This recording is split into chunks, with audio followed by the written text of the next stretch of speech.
আসসালামু আলাইকুম। সবাই কেমন আছেন? আশা করছি ভালো আছেন। আমিও ভালো আছি আলহামদুলিল্লাহ। আজকে আমি রান্না করছি মুরগির মাংস দিয়ে ভুনা খিচুড়ি। এটা দেখতে যেমন লোভনীয় হয়েছে, খেতে অনেক মজা। আশা করছি সবাই বাসায় একবার হলেও ট্রাই করবেন। এখানে আমি মাংসটাকে ধুয়ে পরিষ্কার করে নিয়ে এর সাথে একটু হলুদের গুঁড়া, লবণ আর তেল দিয়ে মেখে রেখে দিছি। চাউলের সাথে খেসারির ডাউল, মুগ ডাল, মাসকলাইর ডাল, মসুর ডাল এবং ছোলা বুট। আর লাগতেছে জিরা 1 চামচ, কয়েকটা লবঙ্গ, গোলমরিচ, কয়েকটা সাদা এলাচ, দারুচিনি এবং কতগুলো তেজপাতা। আলু ছোট করে কেটে নিছি। এখানে আস্ত রসুন নিছি, কাঁচামরিচ আর এখানে নিছি পেঁয়াজ। বিসমিল্লাহ। এখানে আমি কড়াই বসিয়ে দিচ্ছি, সরিষার তেল দিয়ে নিচ্ছি। এখানে দিচ্ছি কিছু আস্ত জিরা, লবঙ্গ, গোলমরিচ, একটা সাদা এলাচ, দারুচিনি এবং টুকরো করে রাখা একটু তেজপাতা দেওয়া পর্যন্ত নেড়ে দেবো। এখন আমি এখানে দিয়ে দিচ্ছি পেঁয়াজ, এখানে দিয়ে দিচ্ছি রসুন, আস্ত রসুন, দিচ্ছি মরিচ ফালি করে কাটা,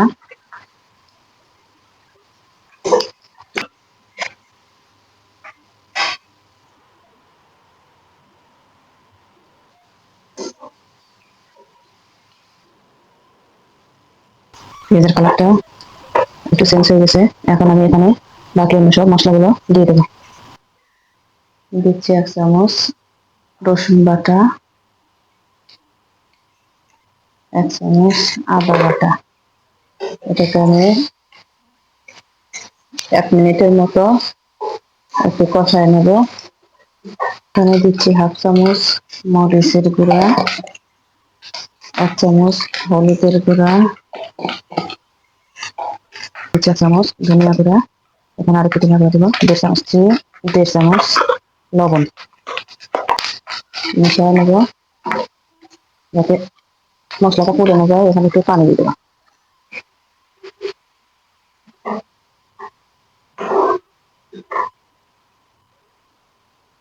তেল ছেড়ে দিছে।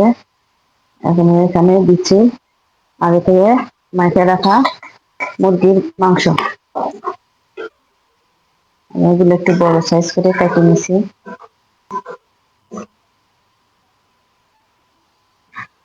এটাকে ঢেকে দেবো সিদ্ধ হওয়ার জন্য। মাংসটাকে কষিয়ে নেবো খুব ভালো ভাবে। আবার ঢেকে দিচ্ছি।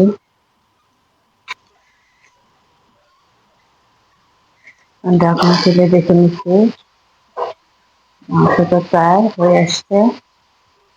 আরো কিছুক্ষণ এভাবে ঢেকে দিয়ে করে নেবো। মাংসটাকে ভালো করে কষিয়ে নেবো একদম ভাজা ভাজার মতো। আবার ঢেকে দিচ্ছি। আবার একটু তুলে দেখে নিচ্ছি।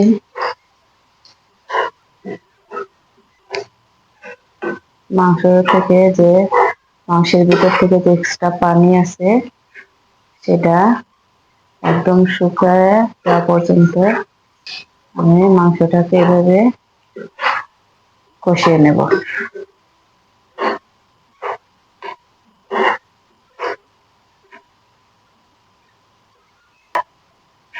এখন আমি এখানে আগে থেকে পরিষ্কার পানি দিয়ে ধুইয়ে ঝরিয়ে নেওয়া চাউল আর ডাউল, আমি কয়েক রকম ডাউল দিছি।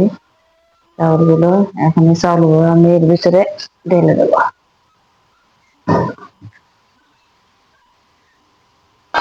এখন চাউলটাকে এর সাথে একটু ভেজে নেব।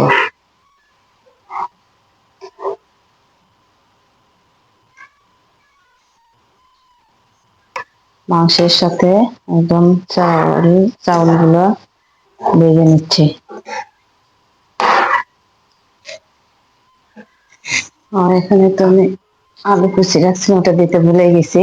এখন আলু কুচি গুলো দিয়ে দিচ্ছি, আলুর সাথে ভেজে নেব।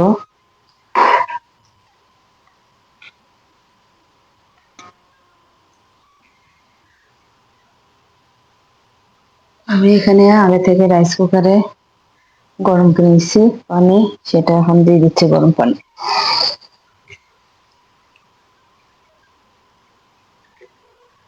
পানি দিয়ে একটু নেড়ে দিচ্ছি, ঢেকে দিচ্ছি।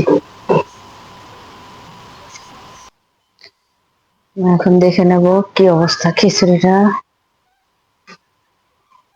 খিচুড়িটা অনেকটাই হওয়ার মধ্যে আসছে, চাউল প্রায় ফুটে গেছে। লবণটাকে মিশিয়ে দিচ্ছি।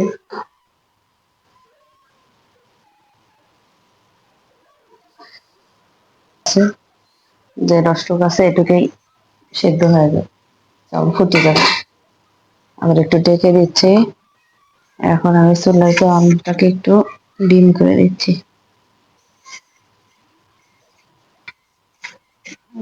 খিচুড়িটা আবার একটু নেড়ে দেবো।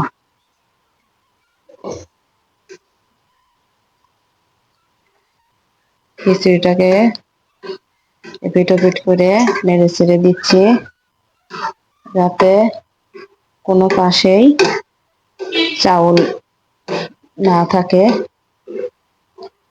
এভাবে দিলে সব দিকে চাউলগুলো একদম সুন্দরভাবে ফুটে যাবে। এখন আমি আবার ঢাকনা দিয়ে ঢেকে দিচ্ছি।